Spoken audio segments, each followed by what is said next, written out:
I was getting so frustrated with the lack of fat loss that I started looking into the semaglutides, the Ozempics, the Wegovys, and I'm like, nope, I do want to lose fat, but not at the expense of muscle and bone density.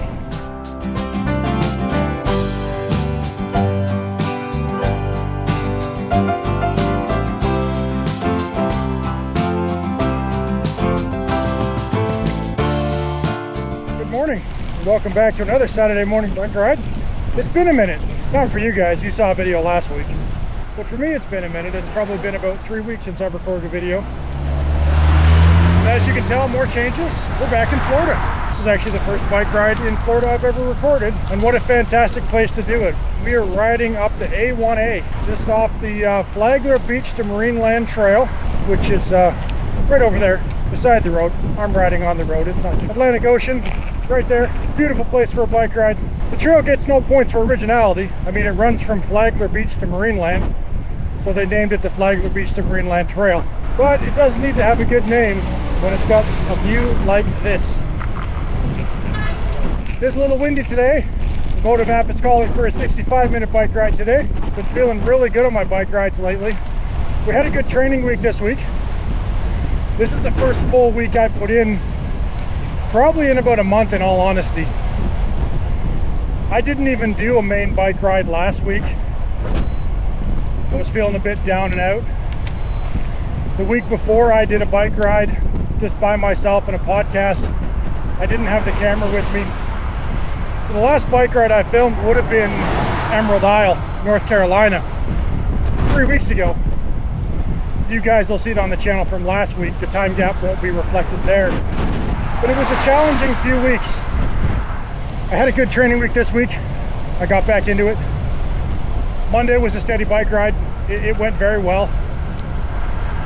Followed by a run on Tuesday, the interval run. I was able to keep pace for most of it. I got a low execution score from my Garmin, but that's mostly because my pace was too fast for what the watch was calling for most of the interval run, which I'm not going to complain about. Wednesday, I got back in the pool.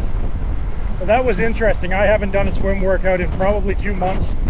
I don't know if that's going to hurt me at Miami in 5 weeks, but it is what it is when we're traveling. Regular access to a pool that works for swimming, sometimes hard to find. But they have a 20-meter pool at the RV park we're staying at now. I did 500 meters. It felt really good. My heart rate stayed low. I knocked it out in 20 minutes. So I'm optimistic that for the 750-meter swim at the Miami Triathlon, if I can do it in less than 30 minutes, I'll be happy. And I was on pace to do that. I had plenty left in the tank after the swim. I was just bored and didn't want to do it. I went out for my interval bike ride on Thursday, and that went exceptionally well. I've noticed this week that my biking speeds are much faster. My average speed now for a ride, 2 to 3 kilometers an hour faster than what it usually is. And even now, cruising down this A1A, I'm usually at 19, 20 kilometers an hour for an easy cruise. I'm at 24. Yesterday was supposed to be a swim, but we had some heavy thunderstorms in the area, so I stayed out of the pool. So yesterday was a rest day, so I feel we can hit the bike ride a little bit harder today. We've got a brick run right after this. The last brick run, the last 2 went really well in North Carolina. Certainly a big improvement over where we were when we started this journey in the spring. It is nice to be back in Florida. There's some beautiful places to bike ride here. And also a lot more cyclists here. Oh, it's a cycle tour. That's why there's so much traffic headed the other way. I wonder what was going on. I'm the only guy riding this way. There are boatloads of cyclists coming the other way. We'll get a look at that as we come back up this road. But it looks like it's a charity ride for, I think, MS. And that's one of their rest stations there. It's something I thought about doing. I just missed the registration cutoff for a 5K run in Swansboro when we were in North Carolina. And I thought, if I'm going to go out and do a 5K run on a weekend as part of my training, why can't I go to this part of a charity 5K? It seems to me that would be a good way to do it. So I've got my eyes open now for 5Ks on the weekends.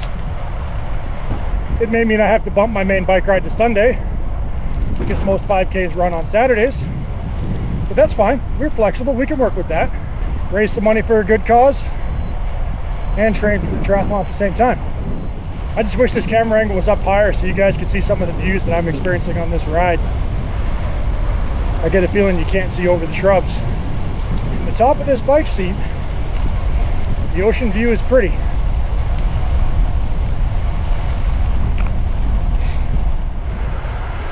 So let's talk about the weight loss journey.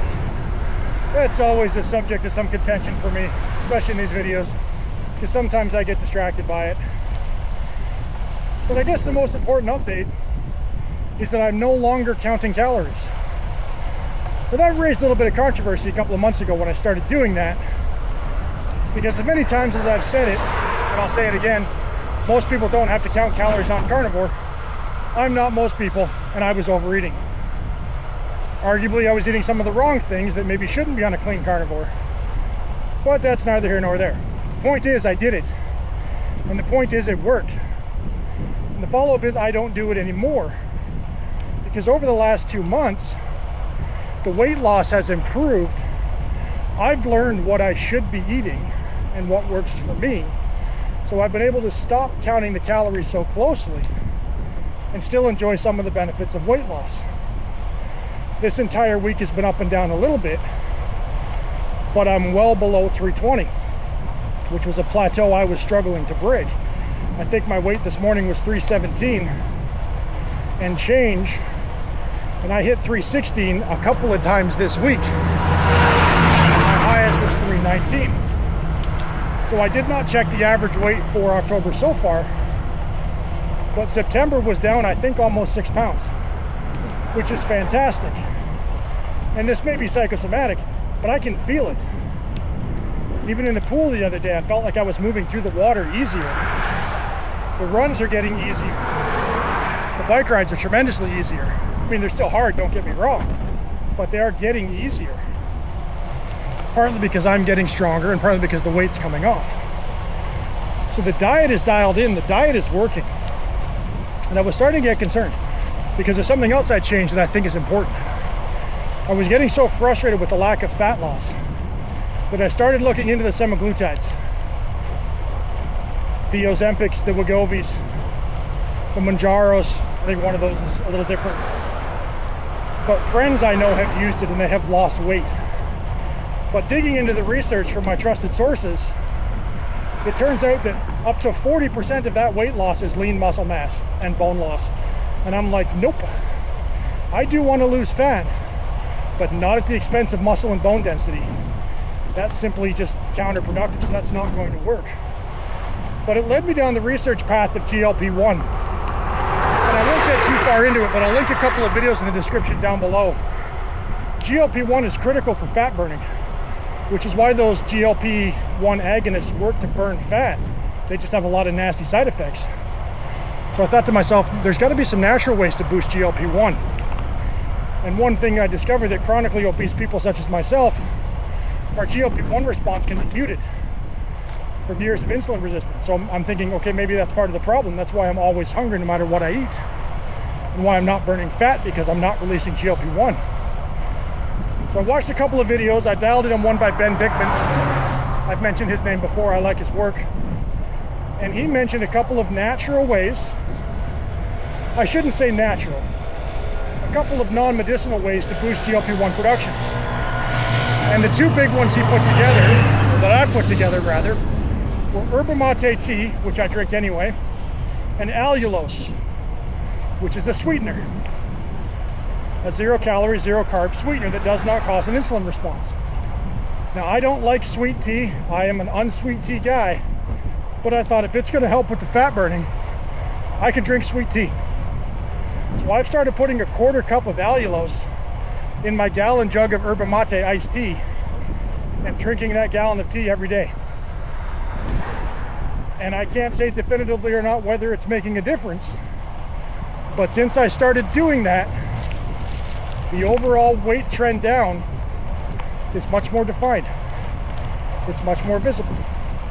So I certainly don't think it's doing any harm, and I'd argue it may even be helping. So if you're thinking about Wegovy, Ozempic, think twice and go watch this video. There are other ways to get that similar GLP-1 response than medication. Oh, I think we've reached the halfway point for today.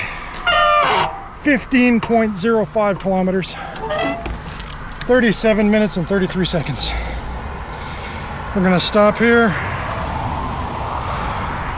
have a beverage, get the blood flowing again, and then we're gonna hit it 15 kilometers back to the truck.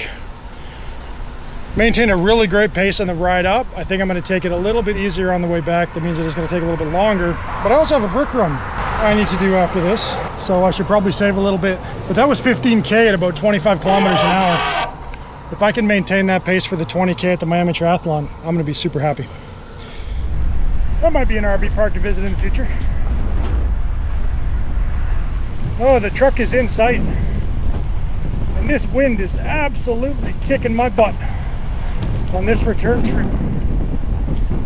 This 20-minute brick run might end up being a 20-minute brick walk, if it happens at all. We're an hour and 20 minutes in, coming up on 30K. How's it going? That, kids, is why you pay attention to no parking signs. So before I sign off completely for the week, I just want to go back and look at some of the stats from that ride, because it felt pretty good, but the numbers will tell the true story. We did 30 kilometers on the button in 1 hour, 30 minutes and 35 seconds. It's my second longest ride I've ever done. It was my second fastest 5 mile, my second fastest 10K. All which are pretty good. I'm pretty happy with that. But more importantly, it was my fastest 10 mile, my fastest 20K, and my fastest 30K of all time. So we set 3 PRs on that ride, even despite that wind absolutely kicking my butt on the way back. So all in all, really happy, and it's nice to see that the time off didn't impact me too badly. My fitness is still improving considerably, and I'm very happy. So if you made it this far in the video, thank you so much for watching. I really appreciate the support. We'll see you next time. Bye for now.